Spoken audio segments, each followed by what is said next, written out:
आनन्दं परमसुखदं केवलं ज्ञानमूर्तिं द्वन्द्वातीतं गगनसदृशं तत्समस्यातिलक्ष्यम् एकं नित्यं विमलमचलं सर्वधी साक्षिभूतं भावातीतं त्रिगुणरहितं सद्गुरुं तं नमामि। ओं सदाशिवसमारम्भां शङ्कराचार्यमध्यमाम् अस्मदाचार्यपर्यन्तां वन्दे गुरुपरम्पराम्। श्रुतिस्मृतिपुराणानाम् आलयं करुणालयं नमामि भगवत्पादशङ्करं लोकशङ्करं शङ्करं शङ्कराचार्यं केशवं बादरायणं सूत्रभाष्यकृतौ वन्दे भगवन्तो पुनः पुनः। ईश्वरो गुरुरात्मेतिर्मूर्तिभेदविभागिने व्योमवद्व्याप्तदेहाय दक्षिणामूर्तये नमः।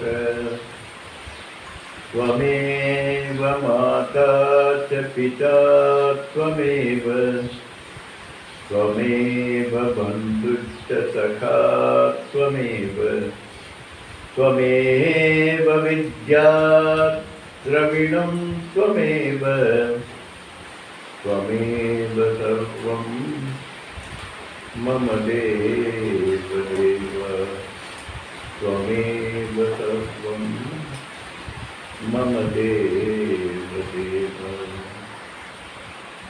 दयानन्दरूपं मदाचार्यं दयानन्दरूपं मदाचार्यं दयानन्दरूपं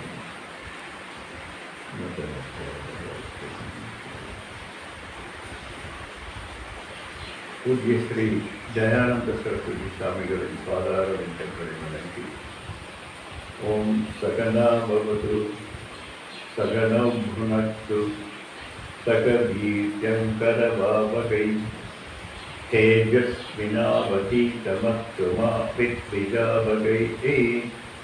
ஓம் சாந்தி சாந்தி சாந்தி। ஹரி ஓம் ஸ்ரீ குருभ्यो நமः।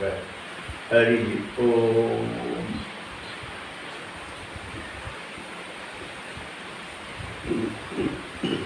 अधिमधुरचापकस्ताम् अभरिमिदां मोद बाणसौभाग्यः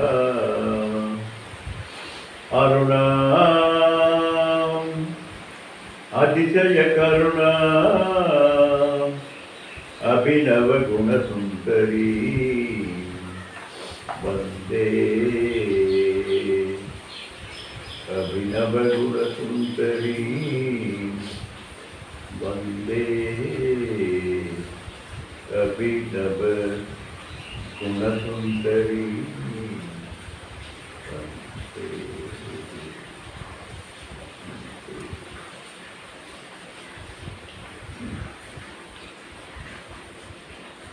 हरि ओम। श्री गुरुभ्यो नमः। हरि ओम।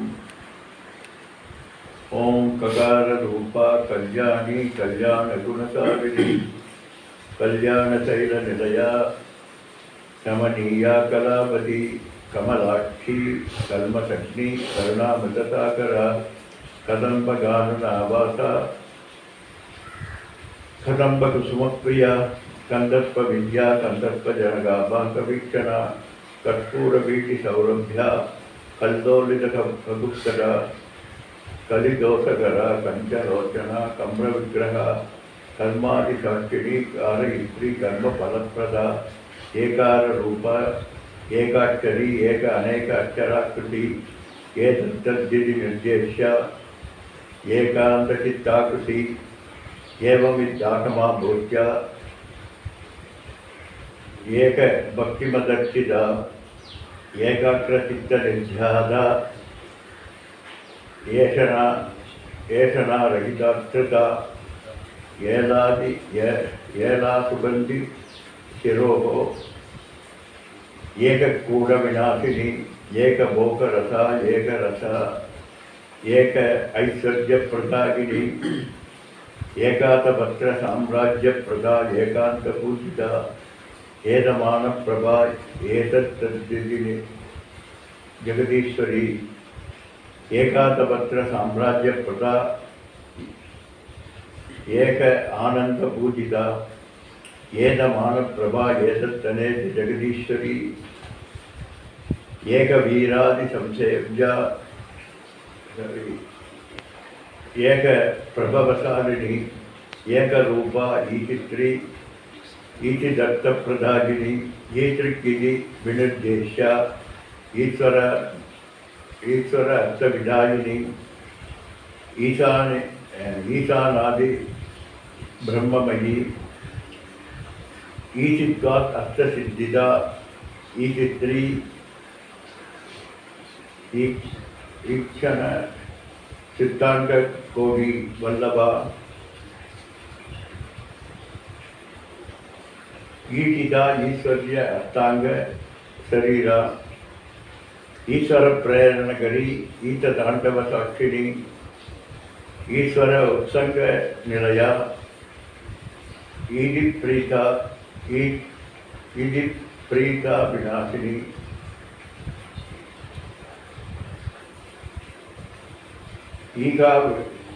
ஈகாபிரகிதா ஈசசக்தி ஈசத்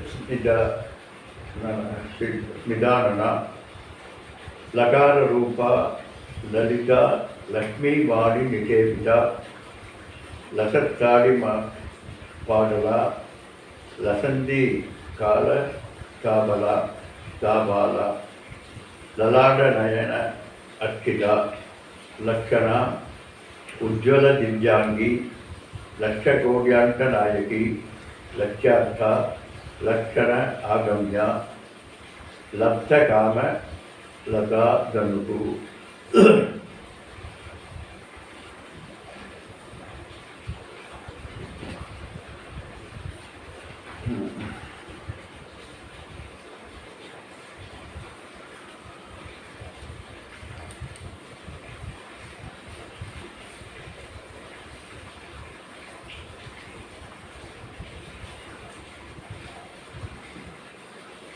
லகார ரூபா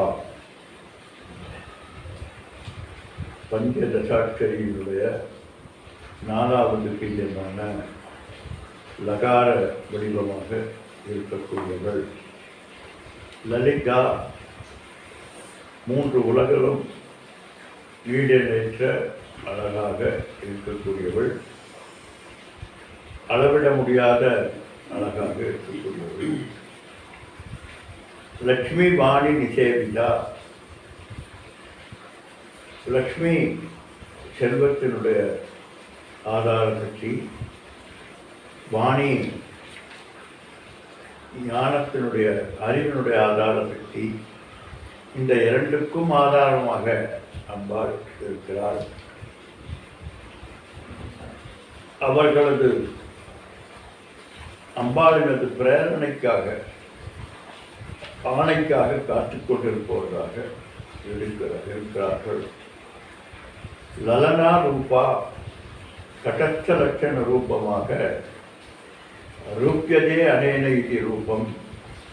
இதை பார்த்தால் அதனுடைய எண்ணம் நமக்குள் எழும் என்கின்ற ஒரு லட்சணமாக லிங்கமாக இருக்கக்கூடியதற்கு சொல்றோம் லலனா ரூபா. அப்படி தடத்த லட்சணமாக அம்பாள்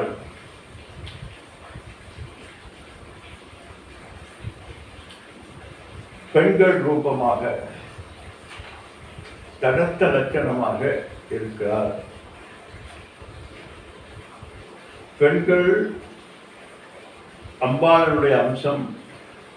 அந்த அம்பாளினுடைய அம்சமாக இருக்கக்கூடிய ஆதார சக்தியாக லலிதாம்பிகை இருக்கிறார். அவர்களது அத்துணை தன்மைகளும் அம்பாளினுடைய வெளிப்பாடுதான். அம்பாளினுடைய வெளிப்பாடாகத்தான் இந்த ஜெகத்காரணியாக அம்பாள் இருக்கிறாள். அனைத்தும் பிறப்புக்கும் காரணமாக பெண்கள் இருக்கிறார்கள். இப்படி லட்சணமாக பல நிலைப்பாடுகள் அம்பாள் ஸ்வரூபத்திற்கும் மாதருக்கும் இருக்கிறது. அப்படி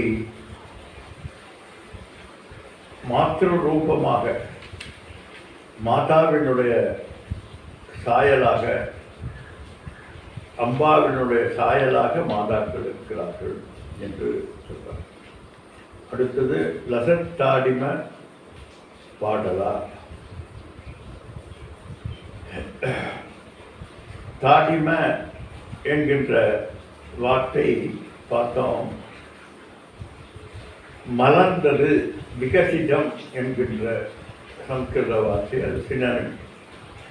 இப்படி நன்கு அலர்ந்த மாதுளை பூவினுடைய நிறம் போன்று இருக்கக்கூடியவள் அம்பாளினுடைய சரீரம் முழுவதுமே மாதுளம்பூ நிறத்தாளை என்று அபிராம பட்டர் சொல்வது போல இளஞ்சிவந்த நிறமாக தோற்றமளித்துக் கொண்டிருக்கிறார். அந்த இளஞ்சிவந்த நிறத்திற்கு காரணம் என்ன என்றால் அம்பாளினுடைய ஞான ஒளி. அம்பாள் தூய வெண்மை என்கின்ற சாத்வீக குணத்தினுடைய வடிவாக இருக்கிறார். சாத்வீக குணத்தோடு ரஜோகுணத்தினுடைய சாத்வீக குணம் இரண்டும் கலந்த தன்மை. அதனால் சிகப்பு ரஜோகுணத்தினுடைய தன்மை, வெண்மை சாத்வீக குணத்தினுடைய தன்மை. அப்படி சாத்விகமும் ரஜோகுணமும் இரண்டும் கலந்தது தான் ஞான விருத்தி. காரணம், சாத்வீகம் மட்டும் இருந்தால் அப்படியே இருக்கும், ஆனால் செயல்படுகின்ற தன்மையும் சேர்க்க வேண்டும். அதனால் இரண்டும் சேர்ந்ததாக அம்பாள் மாதுளம்பூ நிறத்தாளாக அம்பாள் ஜொலித்துக் கொண்டிருக்கிறார். அதே போல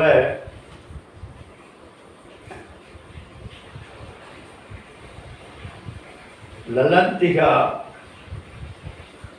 லசத்பாலா. லலந்திகா என்கின்ற நெற்றியில் அணிந்திருக்கக்கூடிய நெற்றிச்சூடியாக அம்பாள் திகழ்கிறார். பார்த்தோம், நெற்றிச்சூடி ஆக்ஞா சக்கரத்தில் எப்படி வரன் அசி என்கின்ற இரண்டு நிலைப்பாடுகள், இடகலை பின்கலை என்கின்ற பரபிரம்மத்திலே ஹிருதயாகாசத்திலே பிரதிபலிக்கின்ற சைத்தன்யத்தினுடைய சக்தியானது மேலெழுந்து இரண்டு நிலையாக அங்கே ஆக்ஞா சக்கரத்திலே இரண்டு நிலையாக, ஒன்று இந்திரியங்களுக்கும் இன்னொன்று மனதுக்குமாக வியாபித்து செல்கிறது. அதனால்தான் அந்த இடத்துல தியானம் செய்வது, அந்த இடத்துல பூஜிப்பது, அந்த இடத்துல விசாரணை செய்வது என்பது மிகப்பெரிய பயனுள்ளதாக இருக்கும். அதான் ஞான தோற்றக்காரண இடம் என்று, ஞானம் பிறக்கக்கூடிய இடம் என்றெல்லாம் வர்ணிக்கிறார்கள் அந்த ஆக்ஞா சக்கரத்தை. அப்படிப்பட்ட ஆக்ஞா சக்கரத்தை நமக்கு சுட்டி காட்டுவது தான் நெற்றிச்சூடி. அந்த நெற்றிச்சூடியில் நம்ம பார்த்தோம், பல பல வகையான ரத்தினங்களும் மணிகளும் பதிக்கப்பட்டிருக்கிறது.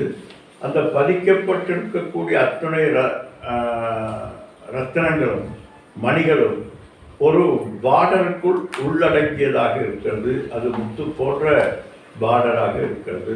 அந்த முத்து போன்ற பார்டருக்குள்ளே பல பல எண்ணங்கள் எழுந்தாலும் அந்த எண்ணத்தினுடைய வரையறையை இந்த வெளியில் இருக்கக்கூடிய முத்தானது கட்டுப்பாட்டுக்குள் கொண்டு வந்திருக்கிறது. அதுதான் லலான என லலந்திகா லசத்பால என்று சொல்லக்கூடிய மந்திரத்தின் மூலமாக விளக்குகிறார். இதில் நம்ம பார்த்தோம், இந்த வாசி யோகம் என்று சொல்லக்கூடிய இடகலை பின்கலை என்கின்ற இரண்டு நாடிகள் நம்முடைய சைத்தன்ய ஸ்வரூபத்தினுடைய வெளிப்பாட்டை நம்முடைய இந்திரியங்களுக்கு கொண்டு செல்கின்ற நாடிகள் இவை இரண்டும் என்று பார்த்தா. இதை பற்றி ஒருத்தர் கேள்வி கேட்டிருக்கார். இதை பற்றி கொஞ்சம் விளக்கமாக சொல்லுங்கள். இதில் நான் பெருசாக அதை படித்தது கிடையாது, அதில் எனக்கு பெரிய பாண்டித்யம் இல்லை. ஆனால் வாட் இஸ் வாட் என்று ஒரு அவுட்லெட் படிச்சிருக்கோம். அதை வச்சு தான் நான் சொன்னது.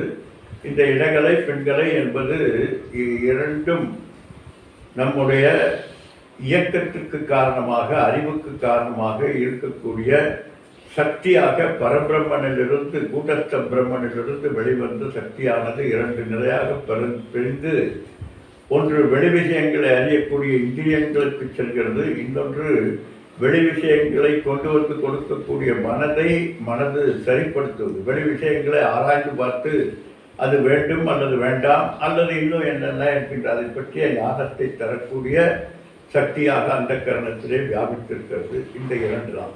ஸோ இந்த இரண்டினுடைய நிலைப்பாட்டில் நாம் இந்த சுழுமுனை என்கின்ற அந்த பகுதியில் நாம் தியானிக்கிற போது வெளி விஷயங்கள் உள்ளே தாக்காமலும் உள் விஷயங்களிலே ஆராய்ந்து பார்த்து ஞானம் பெறுவதற்கும் மிகப்பெரிய ஒரு சாதனையாக அது அமைகிறது என்று மட்டும்தான், இந்த அளவில் மட்டும்தான் இதனுடைய விஷயம் எனக்கு தெரியும். ஏனென்றால் அதில் நான் முழுமையாக போனது கிடையாது. ஒன்று. ரெண்டாவது வாசியோகத்தில் இந்த மூச்சுக்காற்றை இடக்கலை வழியாக பெண்களை வழியாக செல்கின்ற போது நமக்குள்ளே பல பல மாறுதல்கள் ஏற்படுகிறது. அதனாலே எப்பொழுதும் இடக்கலையாக மூச்சு இருந்து கொண்டிருந்தால் நம்முடைய எண்ண ஓட்டங்கள், முடிவெடுக்கக்கூடிய சக்திகள், தைரியம், ஒரு கான்ஃபிடன்ஸ், தன்னம்பிக்கை இவைகளெல்லாம் வரும் என்று வாசியோகத்தில் சொல்கிறார். அப்போ அந்த வாசியோகத்தில் இந்த கலையை மாற்றுகின்ற தன்மை என்பதை அவர்கள் படித்து வைத்திருக்கிறார்கள். எப்பொழுதும் இடது நாசியிலேயே மூச்சுக்காற்றானது வந்து கொண்டிருப்பதற்கு உண்டான வழிவகைகளை செய்து கொண்டால் நல்ல எண்ணமும் நல்ல நிலைப்பாடும் தைரியமும் எதையும் எதிர்கொள்ளக்கூடிய சக்தி இவைகளெல்லாம் இந்த இடகலையிலே நம்முடைய சுவாசமானது இருக்கின்ற போது இருக்கும் அப்படின்னு ஒரு விஷயத்தை அவர்கள் சொல்கிறார்கள். அப்போது அதனால் அவங்க என்ன பண்ணுறாங்க, இந்த வாசியோகத்தின் மூலமாக மூச்சுக்காற்றை மாற்றிக்கொள்கிறார்கள். எப்பொழுதும் அதிக நேரம் இடப்பக்கத்திலேயே மூச்சுக்காற்று வந்து போவதாக அவர்கள் அதை வழிவகுத்துக் கொள்கிறார்கள். அப்படி வழிவகுக்கின்ற போது பல நல்ல எண்ணங்கள், கிராஸ்பிங் பவர், விசாரம் போன்றவையெல்லாம் வரும் என்று சொல்கிறார்கள். ஒரு காரியத்திற்கு போகிற போது கூட அவர்கள் இந்த இடகலையிலேயே சுவாசம் இருக்கிறபடி செய்து கொண்டு போனால் எதிரில் இருக்கக்கூடியவர்கள் நாம் சொல்வதற்கு செவிசாய்ப்பார்கள், இணக்கமாக இருப்பார்கள் என்றெல்லாம் சொல்கிறார்கள். அதனால் ஒன்று. இரண்டாவது மூச்சுக்காற்றினுடைய தன்மையை பொறுத்து தான் நம்முடைய ஆயுள் நிர்ணயிக்கப்படுகிறது என்று சாஸ்திரங்கள் சொல்கிறது. அதனால் இந்த இடக்கலை பின்கலை என்கின்ற இரண்டிலே மாறி மாறி சுவாசித்துக் கொண்டிருக்கக்கூடிய இதை பிராணாயாமத்திலே பிராணதாரணம் என்று ஒன்று இருக்கிறது. அதை மூச்சுக்காற்றை அடக்கி மெதுவாக விடுவது. எப்படி ஆமை மெதுவாக மூச்சு விடுகிறது, ஆனால் 120 வருடம் ஆமையினுடைய வாழ்வு என்று சொல்கிறார். அதுக்கு காரணம் என்னன்னா, அந்த மூச்சுக்காற்றை அது சீர்படுத்தி கொண்டு செயல்படுகிறது. அதனால்தான் அப்படின்னு சொல்கிறார். அதுபோல இந்த வாசியோகத்தில் இருக்கக்கூடியவர்கள் என்ன செய்கிறாங்கன்னா, இந்த நுனி நாக்கை கொண்டு வந்து உள்நாக்கில், நமக்குள்ளே உள்நாக்கு என்று ஒன்று சின்ன ஒன்று இருக்கிறது, அந்த இடத்துல இந்த நுனி நாக்கை கொண்டு போய் நிறுத்தி, அப்போ இந்த ஓம் நம சிவாய, சிவாய நம, யமனவசி என்று சொல்லக்கூடிய இந்த சிவ பஞ்சாட்சரத்தினுடைய கலப்பு மாற்றி மாற்றி மாற்றி மாற்றி சொல்லக்கூடியது. அப்படிப்பட்ட அந்த மந்திரத்தை சொல்கிற போது நமக்கு மிகப்பெரிய சித்திகள் ஏற்படுகிறது என்று சொல்கிறார்கள். அதற்காக எனக்கு தெரிந்த சிலர் இந்த நாக்கில் இருக்கக்கூடிய நரம்பை கூட வெட்டி இந்த நாக்கினுடைய நுனியை கொண்டு போய் அங்கே சேர்த்து செய்கிறார்கள். இதை பற்றியெல்லாம் நாம் கேள்விப்பட்டிருக்கோம், தெரிஞ்ச அளவில் நான் சொல்கிறேன், அவ்வளோதானே தவிர இதில் சரியான தெளிவான தன்மை எனக்கு கிடையாது. பட் ஓவரால் ஒரு அவுட்லைன் எனக்கு தெரியும், இதுதான் இது சொல்கிறது என்பது தெரியும். அதனுடைய டீப்பான விஷயங்கள் எனக்கு தெரியாது. அதனால் இந்த இரண்டினுடைய தன்மைகள், அதாவது இடகலை பெண்கலை என்று சொல்லக்கூடிய இந்த சுவாசத்தினுடைய இரண்டு கலைகளை இரண்டு நாடிகள் கட்டுப்படுத்துகின்றன. அந்த கட்டுப்படுத்தக்கூடிய அந்த நாடிகளினுடைய இலக்காக ஆக்ஞா சக்கரம் இருக்கிறது. அந்த ஆக்ஞா சக்கரத்தில் தியானிக்கிற போது நமக்கு பல விஷயங்கள் வெளியாகிறது என்றும், அதே போல அஷ்டாங்க யோகத்திலே 6 நிலையான சக்கரங்கள் நமக்கு மூலாதாரம், மணிப்பூரகம் என்றெல்லாம் சொல்லக்கூடிய 6 சக்கரங்கள் இருக்கிறது. இவைகளை பிராணாயாமத்தின் மூலமாக 3 கடலில் 6 நிலை எழுவித்து என்று இதில் விநாயகர் அகவல்ல அம்பா சொல்கிறது போல அவர்கள் பிராணாயாமத்தின் மூலமாக இந்த தியானத்தை செய்து அந்த குண்டலின் சக்தியை ஏற்றி அந்த நம்முடைய அந்த ஆக்ஞா சக்கரத்தில் நிலைநிறுத்தி அதிலிருந்து வளம் பெற்று சகசாரம் என்று சொல்லக்கூடிய பிரம்மரந்தரம் என்று சாஸ்திரங்களால் சொல்லப்படுகின்ற ஒரு வெற்றிடம், அந்த வெற்றிடத்தில் தான் என்ன அலைகள் தோன்றுகிறது என்று சொல்கிறார். அந்த இடத்திலே இந்த சகசாரம் என்று சொல்லக்கூடிய இந்த துரியம் என்கின்ற அந்த நிலைக்கு நம்முடைய புத்தியை அதில் நிலைநிறுத்தினால் பல விஷயங்கள் நமக்கு தெளிவாகும். அதுதான் துரிய நிலை என்று உபநிஷத்துக்கள் எல்லாம் சொல்லக்கூடிய அந்த அந்த தன்மை. பட் துரியம் என்பது உண்மையிலே பார்த்தா சாஸ்திரங்கள் உபநிஷத்துக்கள் சொல்வது துரியம் என்பது ஒரு நிலை அல்ல. துரியம் என்பது 3 நிலைகளுக்கு அப்பாற்பட்டது. அது நிலை அல்ல, அதற்கு வரையறை. நிலை என்றால் ஒரு வரையறை இருக்கும், அந்த வரையறை அல்ல துரியம் என்பது. அதனால துரியம் துரியாதீதம் என்றெல்லாம் ஒன்று கிடையாது. துரியம் என்பது மட்டும்தான், அதே எல்லாம் தான், துரியாதீதம் தான். ஏனென்றால் அதற்கு மேல் ஒரு நிலை கிடையாது. பட் பாவனைக்காக சிலர் அது துரியாதீதம் என்றெல்லாம் சொல்கிறார்கள். இப்படி பல நிலைகளிலே இது அத்தனையுமே மோட்சத்துக்கு கேதுவாகி அந்தக்கரண சுத்திக்கு மட்டும்தான் என்று அத்துணை அந்தந்த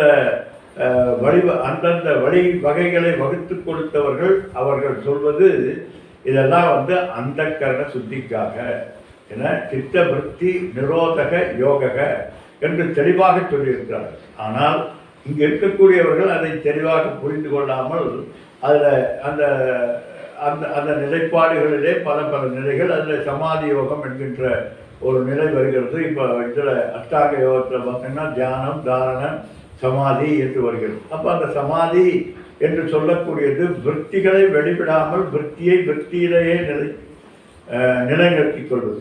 எப்படி வாசி யோகத்திலே மூச்சுக்காற்றை வெளிவிடாமல் உள்ளுக்குள்ளேயே மூச்சுக்காற்றை சுழல வைப்பது.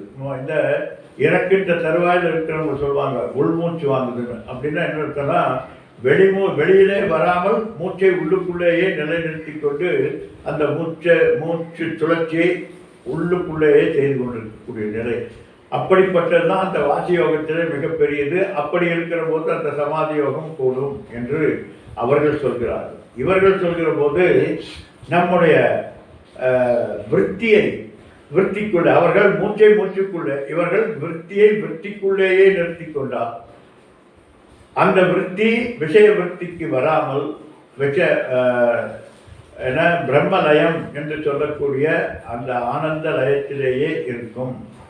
அதுதான் சமாதி என்று சொல்கிறார்கள். இந்த சமாதிக்கு உதாரணமாக நம்முடைய தூக்கத்தில் விற்த்திகள் எல்லாம் அனைத்தும் ஒடுங்கி கரணங்கள் எல்லாம் காரிய கரணங்கள் எல்லாம் காரணத்திலே ஒடுங்கி விடுகிறது. அதுபோல இவர்கள் தன்னுடைய அவேர்னஸோடு இந்த விற்த்தியை வெளிவிடாமல் தனக்குள் தான் நினைத்துக் கொள்கிறார்கள். இந்த இரண்டுமே நாம் அந்தக்கரண சுத்திக்காக சொல்லப்பட்ட ஒரு அற்புதமான படிக்கட்டுகள். இந்த படிக்கட்டுகள் என்பதை உணராமல் பலர் அதுவே அல்டிமேட் என்று சொல்வதைத்தான் சாஸ்திரங்கள் சங்கர பாஷ்யங்கள் இவைகளெல்லாம் மெயினாக கௌடபாதாச்சாரியார் மிக மிக கண்டனம் செய்கிறார். இது எல்லாமே இது சம்சாரத்துக்கு உட்பட்டதே என்று சொல்கிறார். எல்லாமே சம்சாரம்தான், இதற்கு மோட்சம் என்பதல்ல, சம்சாரத்துக்கு உட்பட்டது என்று சொல்கிறார். இதுதான் எனக்கு தெரிந்த அளவில் இந்த வாசி யோகம், அதே போல் அஷ்டாங்க யோகம் போன்ற இவைகளினுடைய வரையறை. இந்த வரையறை மட்டும்தான் எனக்கு தெரியும். அதனால் நேற்றுக்கு கேட்ட அன்பருக்கு இது மட்டும்தான் பதில். இதுக்கு மேலே வேண்டாம், நீங்கள் அதை பற்றிய நூல்களை படித்து தெரிந்து கொள்ளலாம்.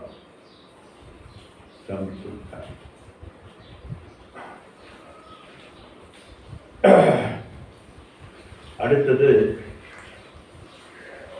லலாட நயன அச்சிதா.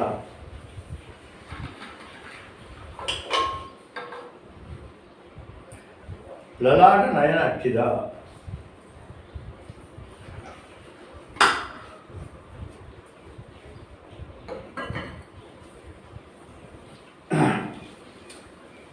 முதல்ல கூறியது போல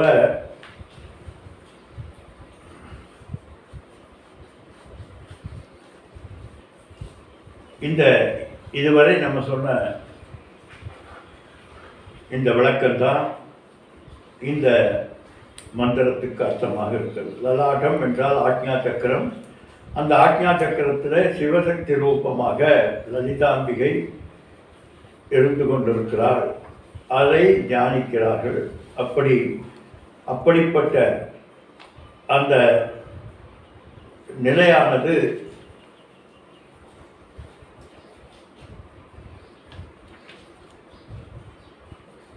வாரணாசி என்கின்ற 2 நதிகள் எப்படி காசியை வலம் வருகிறதோ அதுபோல நம்முடைய இந்த 2 இடகலை பெண்களை என்கின்ற 2 அந்த இதில் என்ன ஆக்ஞா சக்கரத்திலே சுழல்கிறது. அதனால்தான் அங்கே பொட்டு வைத்துக் கொள்ள வேண்டும் என்று சொல்கிறார்கள். நெற்றி சுட்டி போன்றவைகளெல்லாம் வைத்துக் கொள்ள வேண்டும். எதற்கு என்றால் அந்த இடத்திலே சூடு அதிகமாக ஏற்படாமல் பார்த்து கொள்ள வேண்டும். அதுக்கு தான் சந்தனம் போன்றவைகளெல்லாம் வைக்கிறார். அதாவது பிரதிபிம்ப சைத்தன்யத்தினுடைய வெளிப்பாடானது இந்த இடத்திலே தான் தோன்றி 2 நிலைப்பாடுகளுக்கும், மனதுக்கும் இந்திரியங்களுக்கும், அதாவது அந்த கரணத்துக்கும் இந்திரியங்களுக்குமாக அந்த சக்தியானது வெளியாகிறது. அப்படி இதைத்தான் மூலாதாரத்தில் மூன்றொரு கடலை ஆறாதாரத்தில் என்று அவைப்பராட்டி ரொம்ப அழகாக சொல்லுவாங்க.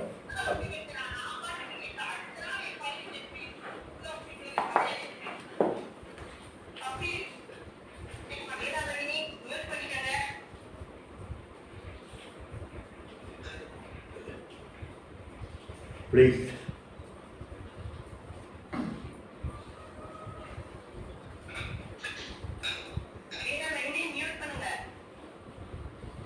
வீணா அம்மா தான், வீணா அம்மான்னு வச்சுருக்காங்க. அப்பட்ட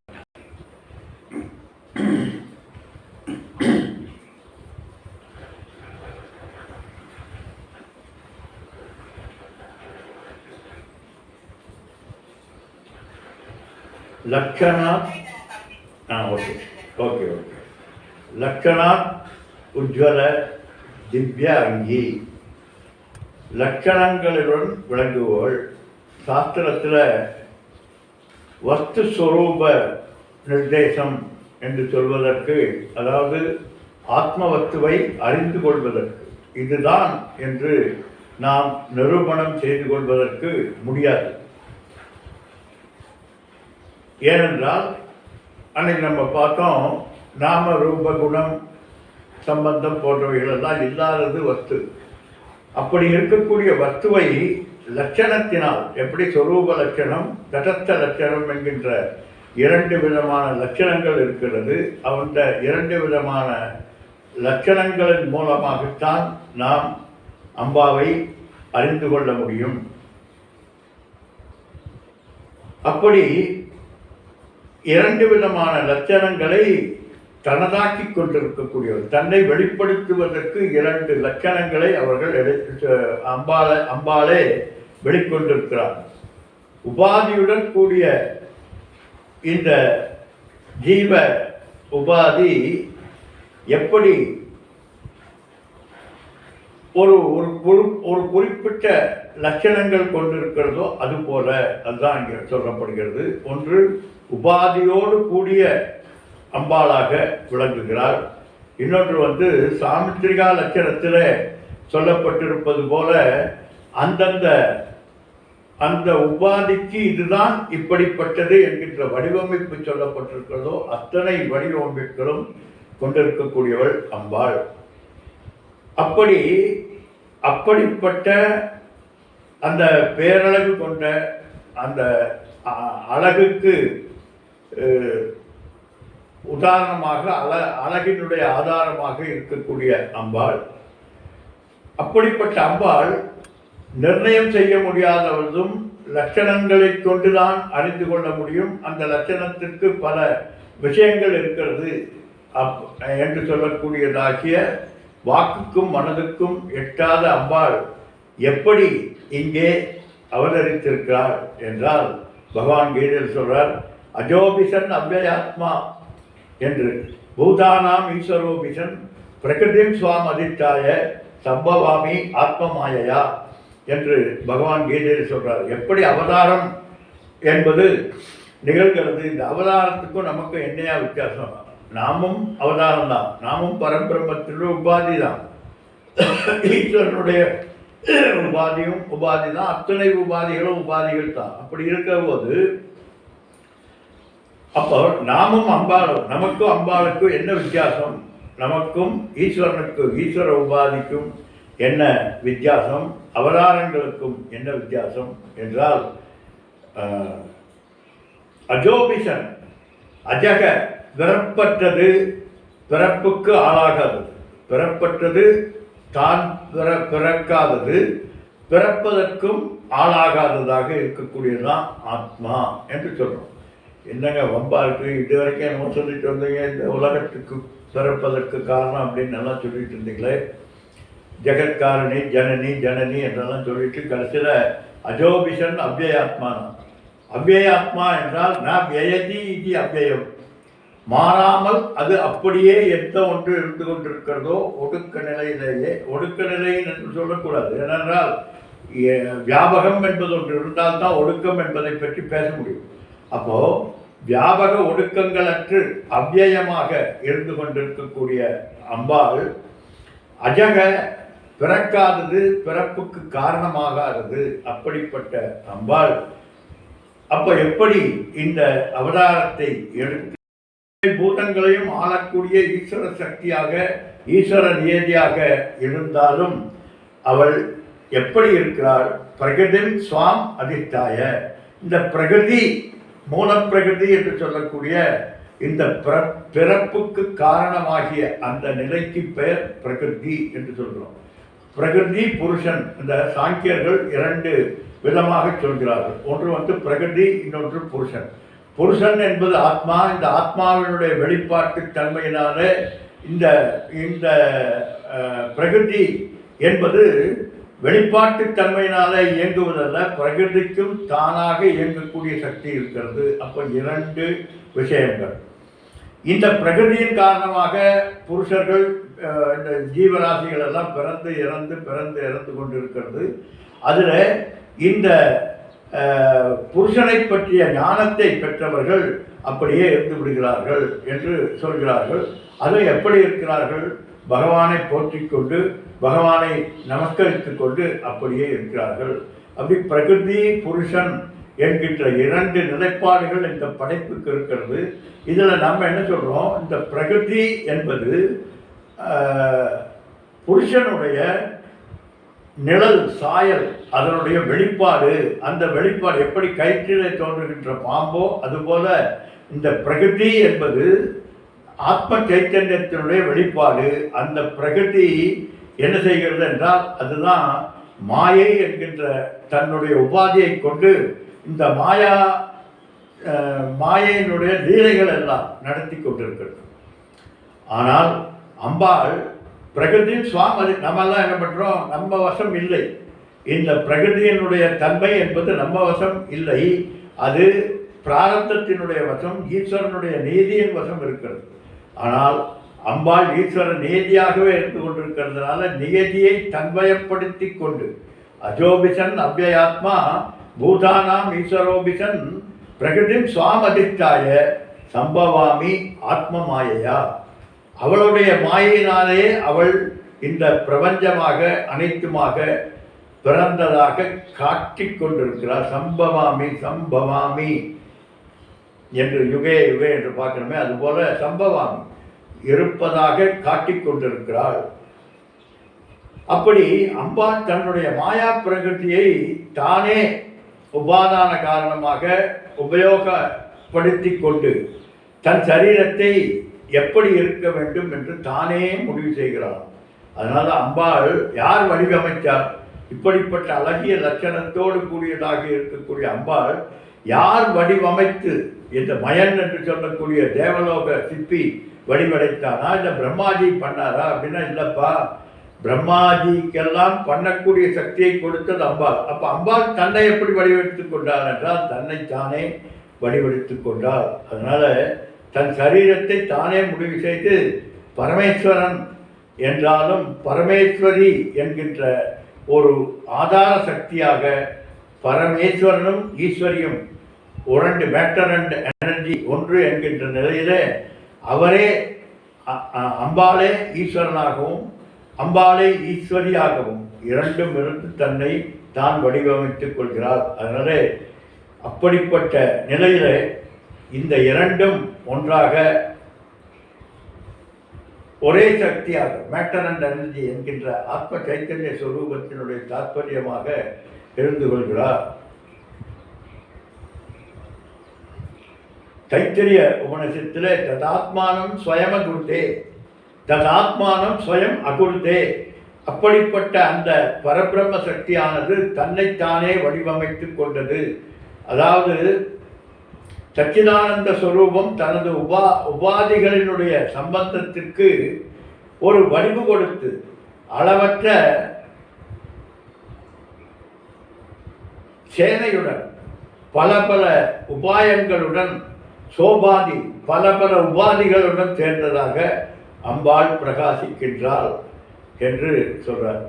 அதாவது சாமுத்திரிகா லட்சணங்களோடு கூடிய அம்பாள் எப்படி சாமுத்திரிகா லட்சணத்தோடு இருக்கிறாள் என்றால் வேற யாராவது செய்தால் அதில் பிசகு வந்துவிடும். அவளே அதுவாக தோன்றுகிறதுனாலே சாமுத்திரிகா லட்சணத்துக்கு இலக்கணம் கொடுத்தவள் அம்பாள். அப்படி இலக்கணம் கொடுத்த அந்த அம்பாள் அவளுக்கு மட்டுமல்ல இந்த பிரபஞ்சத்திற்கும் இலக்கணம் கொடுத்து கொண்டிருக்கிறாள்.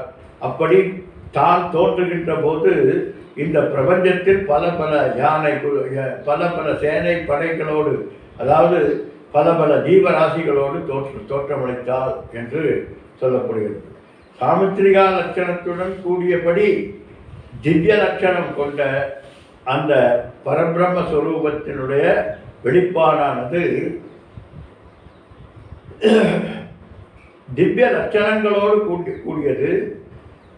காந்தி என்று சொல்லக்கூடிய ஒளி வீசுகின்ற ஈர்க்கக்கூடிய சுடருடன் காந்தி சுடருடன் கருணாதேவனே என்று சொல்வது போல காந்தி சுடர் மிக்கதாக கருணை வீசக்கூடியவளாக அம்பாள் இருக்கிறாள்.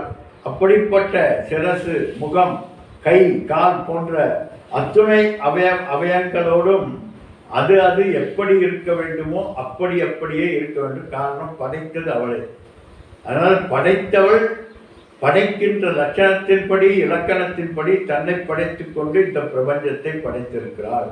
அதனால லட்சணா துர்கலம் அந்த லட்சணங்களோடு இந்த பிரபஞ்சத்தை உஜ்வல என்றால் வெளிப்படுத்தி திவ்ய அந்தந்த அங்கங்களும் தெய்வீக அங்கங்களோடு கூடியதாக இந்த பிரபஞ்சமாகவும் தானுமாகவும் அம்பாள் வியாபித்திருக்கிறாள். லட்ச கோடி அண்ட நாயகா. லட்சம் கோடி அப்படின்னா எண்ணி பார்க்கறதல்ல. என்ன இந்த ஊழல்களில் சொல்கிறாங்களா அத்தனை கோடி இத்தனை கோடி என்று, அதுபோல எண்ணி பார்த்ததல்ல. ஆயிரக்கணக்கானவர்கள் வருகிறார்கள் அப்படின்னு என்ன அர்த்தம்? ஒரு உபலட்சணமாக நிறைய பேர் வருகிறார்கள் என்பதற்கு ஒரு உதாரணமாக சொல்வது தான் 1000 பேர். அங்கே எண்ணி பார்த்து 1000 பேருக்கு கம்மியாக இருக்குது அல்லது 1500 பேர் இருக்காரு, நீங்கள் எப்படி 1000 பேர் என்று சொல்லலாம் என்று சொல்வது மடத்தனம். அப்போ அங்கே எதை சுட்டி காட்டுகிறது என்றால் பல பேரினுடைய தொகுப்பான அந்த கூட்டம் என்பது தான் ஆயிரக்கணக்கானவர்கள் கூடியிருக்கிறார்கள். இந்த அரசியல்வாதி சொல்லுவாங்க 4 பேர் உட்கார்ந்துருக்கிற போது இங்கே கூடியிருக்கும் லட்ச மக்களே அப்படின்னு. அதுபோல் இங்கே அம்பாள் லட்ச கோடி அண்டநாயகா. இந்த அண்டம் அண்டாண்டம் பிரம்மாண்டம் என்பதெல்லாம் வரையறைக்கு அட்பட்டது, வரையறைக்கு எண்ணிக்கைக்கு அப்பாற்பட்டது. எத்தனை அண்டங்கள் இருக்கிறது என்று யாருக்கும் தெரியாது. அதனால் இங்கே என்ன சொல்கிறார்கள், என்ன சொல்லப்படுகிறது இந்த மந்திரத்தில் என்றால் லட்சமோ கோடியோ கோடியோ அப்படிப்பட்ட அண்டங்கள் எல்லாம் யாரை நாயகனாக கொண்டிருக்கிறதோ நாயகியாக கொண்டிருக்கிறதோ அது அண்டங்களுக்கெல்லாம் அவளே எது ஈஸ்வரி பூத பவன் பவிஷ்யதி என்கின்ற 3 காலத்திலும் எல்லா அண்டங்களுக்கும் நாயகியாக இருக்கக்கூடிய, அப்படி சொல்கிறாங்க 3 காலங்களுக்கும் தான். இப்பத்த மந்திரிகளாம் இன்னைக்கு மந்திரி நாளைக்கு எந்திரி, அதுபோல் இல்லைப்பா. அம்பாள் எப்பொழுதும் நாயகி, அவளை தவிர ஏகநாயகி என்று சொல்லக்கூடிய அம்பாள் மட்டுமே அத்துணைக்கும் நாயகியாக இருக்கிறாள். எப்படி நாயகியாக? நியதியாக, ஈஸ்வர நியதியாக, ஈஸ்வரனது வியாபகமாக, இந்த உலகத்தினுடைய வடிவமைப்பாக உலகாக அம்பாள் இருந்து கொண்டிருப்பதனால அவளை தவிர இன்னொரு ஆளுமை என்பது இருக்க முடியாது, இன்னொரு லட்சணம் என்பது இருக்க முடியாது, இன்னொரு வியாபகம் என்பது இருக்க முடியாது. அப்படிப்பட்ட அத்தனைக்கும் நாயகியாக விளங்கிக் கொண்டிருக்கக்கூடியவள் அம்பாள்.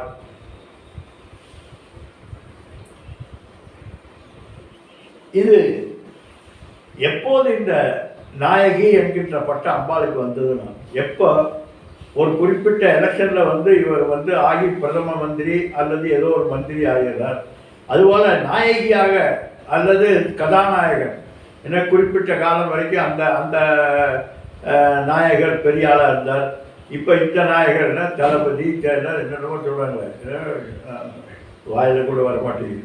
அப்படிப்பட்ட அந்தந்த தன்மைகளை எப்போது அம்பாள் நாயகி என்கின்ற தன்மையை அடைந்தால் எதுவரைக்கும் இருப்பால் எப்போது முடியும் என்றால் அடுத்தது ஒரு நாயகி கிடையாது, அதற்கு முன்னால் ஒரு நாயகி கிடையாது.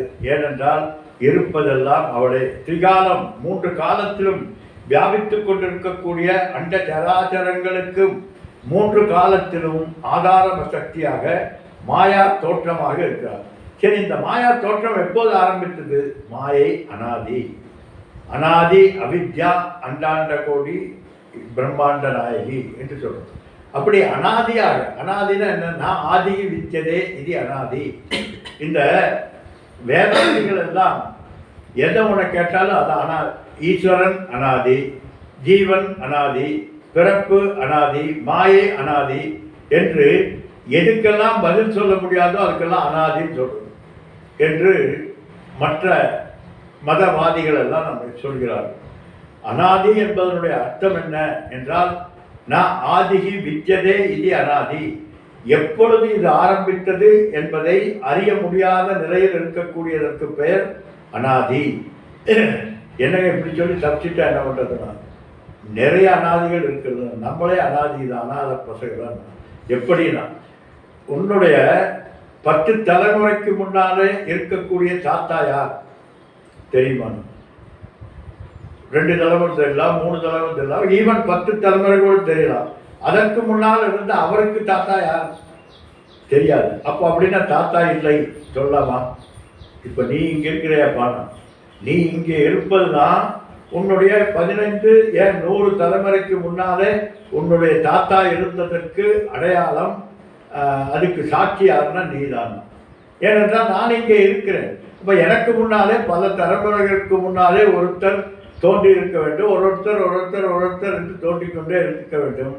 அவர் யார் என்று கேட்டால் தெரியாது. இப்போ தெரியாததை எப்படி அப்பா தெரிந்தது என்று சொல்கிறாய்? அவர் இருந்தார் என்று எப்படி சொல்கிறாய்? அதுக்கு காரணம் நீ இருக்கிறாய்.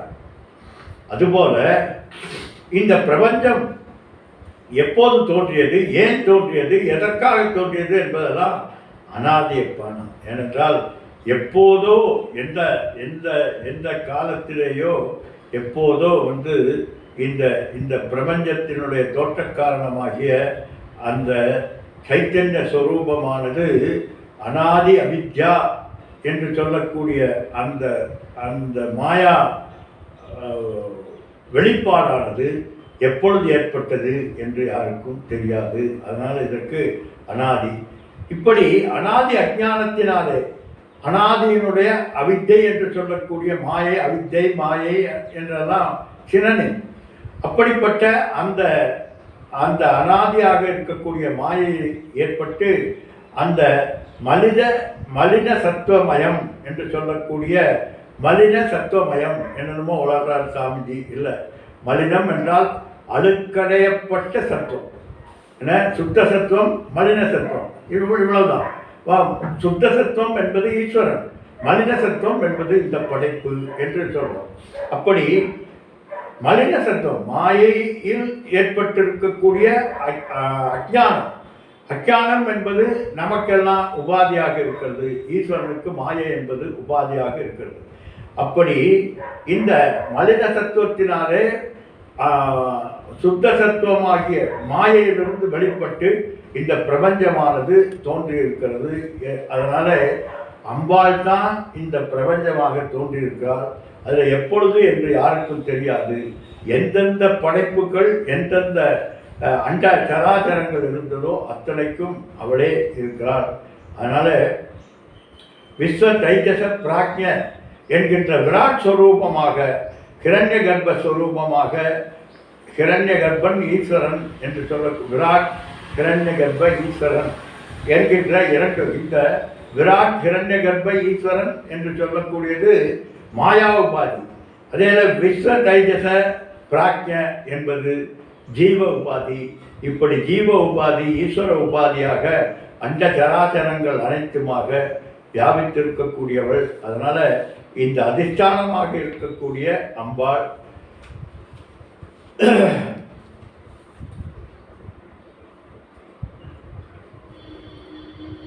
ஒரு ஒரு ஒரு நாமாவளியை சொல்றார், சத்திய அரூபஸ்வரூபிணி என்று. சத்திய அரூபஸ்வரூபிணியாக இருந்த அம்பாள் அதிஷ்டானமாக இந்த அண்ட சராச்சரங்கள் அத்துணைக்கும் ஆதாரம், ஆனந்தம், அகிந்திய ரூபம், சிவம், பிரசாந்தம், அமிர்தம், பிரம்மயோனிம் என்று அம்பாள் இந்த படைப்புக்கு ஆதார சக்தியாக விளங்கி கொண்டிருக்கிறார். லட்சியார்த்தம் வந்துட்டார்.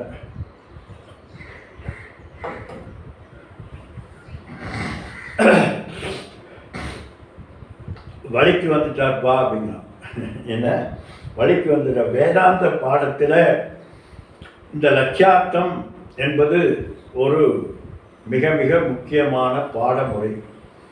ஒரு வாக்கியத்தினுடைய அர்த்தத்தை நாம் புரிந்து கொள்வதற்கு இரண்டு விதமான நிலைப்பாடுகளை நம்ம பார்த்துருக்கோம். ஒன்று வந்து வாக்கியார்த்தம், இன்னொன்று லட்சியார்த்தம். வாக்கியார்த்தம் என்று சொல்வது நம்ம மகா வாக்கியத்தினுடைய விளக்கமாக முதல் ஒரு 2-3 நாளிலே இதை பற்றி விரிவாக பார்த்தோம். இருந்தாலும் இதை மறுபடியும் நிறுத்திக் கொள்வதற்கு ஒரு வாய்ப்பாக இங்கே லட்சியார்த்தா என்கின்ற ஒரு மந்திரம் நமக்கு கிடைத்திருக்கிறது. கிடைத்ததை விடலாமா, பிடிச்சிக்க வேண்டியதான் என்ன. அதனால் லட்சியார்த்தம் என்பது ஒரு வார்த்தையினுடைய பொருளை அறிந்து கொள்வதற்கு நமக்கு கொடுக்கப்பட்டிருக்கிற ஒரு டெக்னாலஜிக்கல் மெத்தட். இந்த மெத்தடை பயன்படுத்தி, இந்த முறையை பயன்படுத்தி ஒரு வார்த்தையினுடைய அர்த்தத்தை நாம் புரிந்து கொள்ள முடியும். ஒன்று வந்து வாக்கியார்த்தம். வாக்கியார்த்தம் என்பது எப்படிப்பட்டது என்றால், நம்ம பார்த்தோம் முன்னாலேயே, ஒரு வார்த்தைக்கு பொருளாக இருக்க வேண்டும் என்றால் ரூடி, குணம் இதெல்லாம் இருக்க வேண்டும், சம்பந்தம் இதெல்லாம் இருக்க வேண்டும். நம்ம பார்த்தோம் அன்றைக்கி 5 விதமான ஃபேக்டர்ஸ் எதற்கு இருக்கிறதோ அதுதான் வந்து வார்த்தையாக இருக்க முடியும். அப்படிப்பட்ட இந்த 5 வார்த்தைகளுக்கு உட்பட்ட கிரியா, குணம், சம்பந்தம், நாம, ரூபம் என்றெல்லாம் சொல்லப்பட்டது. இவைகளெல்லாம் ரூடி என்பதெல்லாம். இவைகளெல்லாம் இருந்தால் தான் அந்த வார்த்தைக்கு பொருள் நாம் அறிந்து கொள்ள முடியும். ஒன்று. அடுத்தது, இவைகளுக்கு அப்பாற்பட்ட விஷயங்களுக்கு எப்படி நாம் வார்த்தைக்கு எப்படி பொருள் கொள்ள முடியும்? உதாரணமாக, இது மூக்கு என்றால், மூக்கு என்பது ஆதிகாலத்திலிருந்து எப்போது மனித பிறவி தோன்றியதோ அன்றிலிருந்து இதை மூக்கு மூக்கு என்று சொல்லிக்கொண்டே இருந்தார்கள். அதனால மூக்கு என்றவுடன் என்னுடைய மனோவிருத்தியிலே இந்த மூக்கினுடைய விருத்தி வியாப்தி பல வியாப்தி ஏற்பட்டு மூக்கு என்றால் என்ன என்கின்ற அறிவு எனக்கு ஏற்படுகிறது. இதுபோல பல பல வார்த்தைகளினுடைய தன்மைகள் புரிந்து கொள்ளக்கூடியதாக இருக்கிறது. சில வார்த்தைகள் மறைமுகமாக இருக்கிறது. அதை அறிந்து கொள்ள வேண்டும் என்றால் லட்சியார்த்தம் வேண்டும். இந்த வார்த்தையினுடைய லட்சியம் எதை நமக்கு ஞாபகப்படுத்துகிறது, எந்த விஷயத்தை பற்றி அறிவு நமக்கு கொடுக்கிறது என்று தெரிந்து கொள்வதற்கு பெயர் லட்சியார்த்தம். இந்த லட்சியார்த்தத்தை நாம் அறிந்து கொள்வதற்கு ஒரு லட்சண ஆவர்த்தி என்பது ஒன்று வேண்டும். அதாவது லட்சண ஆவர்த்தி என்றால் இன்னர் கோர், ஒன்றினுடைய இயற்கை தன்மை என்பது ஒன்று இருக்க வேண்டும். அந்த இயற்கை தன்மையாக இருக்கக்கூடியதை செயற்கையாக ஏதோ ஒன்று மறைத்து கொண்டிருக்க வேண்டும். அந்த மறைத்து கொண்டிருக்கக்கூடியதை விசாரத்தின் மூலமாக விளக்கி அந்த இன்னர் கோரை அறிந்து கொள்வதற்கு பெயர் லட்சிய அர்த்தம். இதுதான் லட்சிய அர்த்தம். இப்போ லட்சியார்த்தத்திற்கு உதாரணமாக எதை சொல்லலாம் என்றால், இப்போ மூக்கு நாக்கு இதெல்லாம் இது பொருள்கள் இதுகளெல்லாம் சொல்லும்போது இதற்கு பெயர் வாட்சியார்த்தம், நேரடியாக பொருள் தரக்கூடிய வார்த்தை. அடுத்தது லட்சியார்த்தம் என்பது மறைமுகமாக பொருள் தரக்கூடிய, பொருள் இருக்கக்கூடிய வார்த்தை. இந்த மறைமுக பொருளை நாம் எப்படி அறிந்து கொள்ள வேண்டும் என்றால் ஆராய்ந்து அறிந்து கொள்ள வேண்டும். எப்படி ஆராய்ந்து அறிந்து கொள்ள வேண்டும்? நம்ம முன்னால் 3 விதமான விளக்கங்களை பார்த்தோம். என்ன? விட்ட லட்சணம், விடாத லட்சணம், விட்டு விடாத லட்சணம், ஜெகல் லட்சணம், அஜகல் லட்சணம், ஜக லட்சணம் என்று சமஸ்கிருதத்தில் சொல்லப்படுகிறது. இப்படி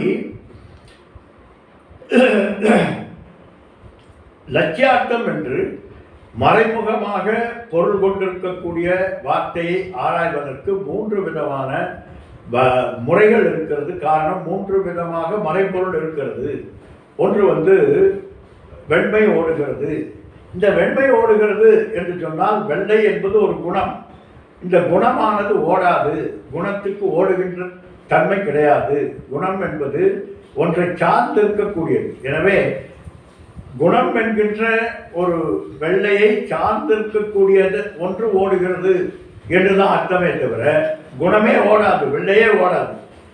வெள்ளை என்கின்ற நிறமானது ஏதோ ஒரு பூனையோ யானையோ குதிரையோ ஏதோ ஒன்று சார்ந்துதான் இருக்க வேண்டும். அப்போ இங்கே வெள்ளை ஓடுகிறது என்கின்ற வார்த்தையை ஒருவர் சொன்னவுடன் நம்முடைய மனதிலே ஒரு ஜெகல்லட்சணம் என்கின்ற விட்ட லட்சணம் என்கின்ற ஒரு வியாபகம் ஏற்படுகிறது. நம்முடைய மனதிலே ஒரு பரிமாணம் ஏற்படுகிறது. இந்த பரிமாணம் என்ன செய்கிறது என்றால், வெள்ளை என்கின்ற குணத்தை சார்ந்திருக்கக்கூடிய ஒன்றை, ஒரு குதிரையை பார்த்துவிட்டு குணத்தை விட்டுவிட்டு குதிரை ஓடுகிறது என்று தெரிந்து கொள்கிறோம். இதனால வெள்ளை ஓடுகிறது என்று சொல்கிற போது வெள்ளை குதிரை ஓடுகிறது. எனவே வெள்ளை என்பது இந்த குதிரையை சார்ந்தது. எனவே வெள்ளை என்பதனுடைய ஆரோபித வார்த்தை குதிரை என்று அறிந்து கொள்கிறோம். இப்போ வெள்ளை என்பதை விட்டாலும் குதிரை ஓடுகிறது என்கின்ற அந்த பொருள், அந்த அறிவு நமக்கு கிடைக்கிறது. அடுத்தது, இதே லட்சியார்த்தத்திலே கங்கையிலே கோசாலை இருக்கிறது என்று ஒருவர் சொல்கிறார். இப்போ கங்காயாம் கோசாலா என்று சொன்ன உடனே கங்கையிலே கோசாலை இருக்க முடியுமா? கங்கையிலே எவ்வளோ பெரிய பில்டிங் இருக்க முடியாது. அதனால கங்கையிலே எப்படி ஒரு கோசாலை இருக்க முடியும் என்றால், கங்கை கரையிலே கோசாலை இருக்கிறது என்கின்ற அர்த்தத்தை நாம் புரிந்து கொள்கிறோம். இப்போ கங்கை கரையிலே கோசாலை இருக்கிறது என்கின்ற அர்த்தம் எப்படி விட்ட லட்சணத்திலே இருந்து நமக்கு கிடைத்ததா? விட்ட லட்சணம் என்றால் குணத்தை விட்டுவிட்டு குறியை பிடித்து கொண்டோம். அதுபோல இங்கே கங்கையை விட்டுவிட்டு கரையில் கோசாலை இருக்கிறது என்று சொன்னால் உனக்கு பொருள் புரியுமா?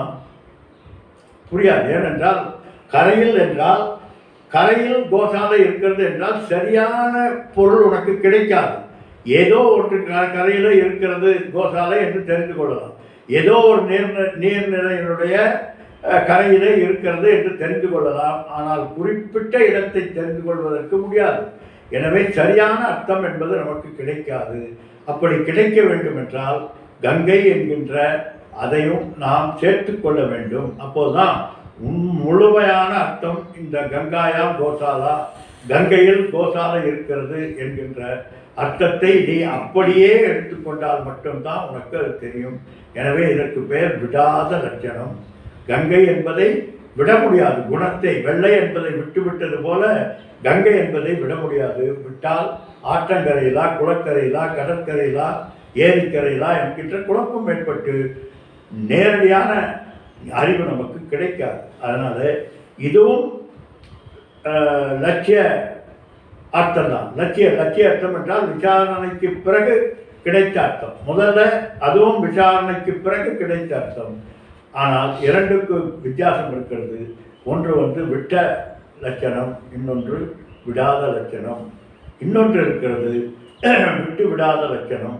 இந்த விட்டு விடாத லட்சணம் என்பதுதான் மிகப்பெரிய ஒரு தாத்பரியத்தை நமக்கு விளக்கக்கூடிய, மகா வாக்கியங்களினுடைய தாத்பரியத்தை விளக்கக்கூடியதாக இந்த விட்டு விடாத லட்சணம். ஆனால் இதற்கு இன்னொரு அற்புதமான வார்த்தை சின்னனும் இருக்கிறது இந்த லட்சணத்துக்கு. அதுக்கு பேர் பாக தியாக லட்சணை.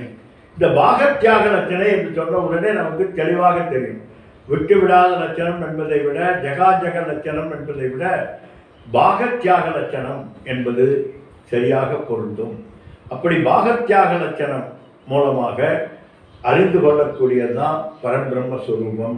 அது எப்படி ஈஸ்வரனுடைய தன்மையை நாம் அறிந்து கொள்ள, இந்த உபாதிகளை விளக்குவதற்கு நமக்கு கிடைத்திருக்கக்கூடிய ஒரு விசாரத்தின் மூலமாக கிடைக்கக்கூடிய ஒரு ஒரு ஒரு அர்த்தம் எதனால் கிடைக்கிறது என்றால் இந்த பாக தியாக லட்சணத்தினால் கிடைக்கிறது. இந்த பாக தியாக லட்சணத்தை நம்ம பல முறை பார்த்துருக்கோம். இந்த 3 மாணவர்கள் படித்து கொண்டிருந்தார்கள். அதில் 3 விதமான மாணவர்கள் இருந்தார்கள். அதில் ஒருத்தர் முதல்லையே பள்ளிக்கு போகாமல் விட்டு விடுகிறார். இன்னொருத்தர் 2 பேர் போய்கொண்டிருக்கிறார்கள். அவர்களுக்குள்ளே தொடர்பு எப்பொழுதும் இருந்து கொண்டிருக்கிறது. ஒரு குறிப்பிட்ட காலத்தில் அவர் வெளிநாட்டில் ஒரு பெரிய பதவியை மேற்கொண்டிருக்கிறார். அப்போ அவர் இங்கே ஊருக்கு வருகிற போது இந்த தொடர்புடைய ஒருவர் சொல்கிறார், தத் தேவதத்தா, இவர்தான் அந்த தேவதத்தன் என்று சொல்கிறார். இப்போ இவர்தான் அந்த தேவதத்தன் என்று சொல்கிற போது தேவதத்தனுடைய லட்சணம், முன்னால் இருக்கக்கூடிய லட்சணம் என்ன என்றால் ஏழ்மை, ஏழ்மையினுடைய பிரதிபலிப்பு. இந்த ஊர் ஆனைமலை என்கின்ற ஊர், அதே போல் ஏழ்மையினுடைய பிரதிபலிப்பு 25 வருடங்களுக்கு முன்னால் என்கின்ற கால தேச வர்த்தமானங்களோடு கூடிய இந்த தேவதத்தன் இன்று கால தேச வர்த்தமானங்களை கலைந்து பார்த்தால் துபாய் என்கின்ற தேசம், சிஇஓ என்கின்ற வர்த்தமானம், அதே போல் பணக்காரன் என்கின்ற பொருள், இப்படி இந்த இந்த இரண்டையும் கலைந்து விட்டார். ஆனைமலை 25 வருடம் ஏழ்மை, இந்த 3ஐயும் கலைந்து விட்டு துபாய் 25 வருடம், அதே போல் சிஇஓ என்கின்ற இவைகளை கலைந்து விட்டால் நமக்கு கிடைப்பது தேவதத்தன் என்கின்ற அந்த பர்சனாலிட்டி. அப்போ இந்த பர்சனாலிட்டியினுடைய உபாதி குறிப்பிட்ட தன்மைக்கு தக்கபடி மாறிக்கொண்டு வருகிறது. அப்படி மாறிக்கொண்டிருக்கக்கூடிய இந்த இரண்டும் இரண்டுக்கும் மலைக்கும் மடுவுக்கும் இருக்கக்கூடிய வித்தியாசம். மாறுதல் என்றால் சாதாரண மாறுதல் அல்ல. இவர் கிழிந்த டிராயரை இழுத்து முடிவோட்டு கொண்டிருந்த அவர் அங்கே உள்ளதிலே மிகப்பெரிய நிலைப்பாடுடைய ஒரு பேண்ட்டும் கோட்டும் போட்டிருக்கார். 2 நிலைப்பாடு. இவர் இங்கே ஏழ்மை, அங்கே சிஇஓ, இங்கே ஆனைமலை, அதே போல் துபாய் என்கின்ற 2 பாக தியாக லட்சணம். சிலவற்றை விட்டுவிட்டு சிலவற்றை எடுத்துக்கொள்வது, அதுக்கு பேர் தான் பாக தியாக லட்சணம்.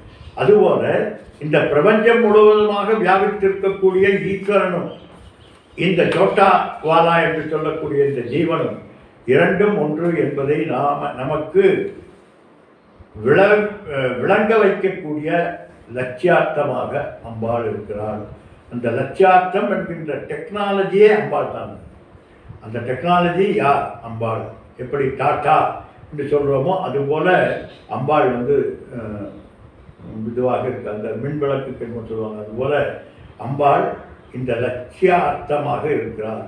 லட்சியார்த்தத்துக்கு இலக்காக இருக்கிறாள். லட்சியார்த்தம் என்கின்ற டெக்னாலஜி என்கின்ற வித்தையாகவும் அம்பாள் இருக்கிறார். அதுதான் இரண்டு நிலைப்பாடுகளை கொண்ட தன்மை அல்ல, இது லட்சியார்த்த வடிவாக அம்பாள் இருந்து நமக்கெல்லாம் ஞானத்தை கொடுப்பதற்கு ஒரு விசார கேதுவாக அந்த பிரக்கிரியாவாக அம்பாள் பரிணமித்துக் கொண்டிருக்கிறார். அந்த பிரக்கிரியா மூலமாக அறிந்து கொள்பவளும் அம்பாள் தான். ஓம் பூர்ணமத பூர்ணமிதம் பூர்ணமுதச்சதே பூர்ணஸ்ய பூர்ணமாதாய பூர்ணமேவாவசிஷ்யதே. ஓம் சாந்தி சாந்தி சாந்தி. ஹரி ஓம் ஸ்ரீ குருभ्यो நமः. ஹரி ஓம். ஹரி ஓம்.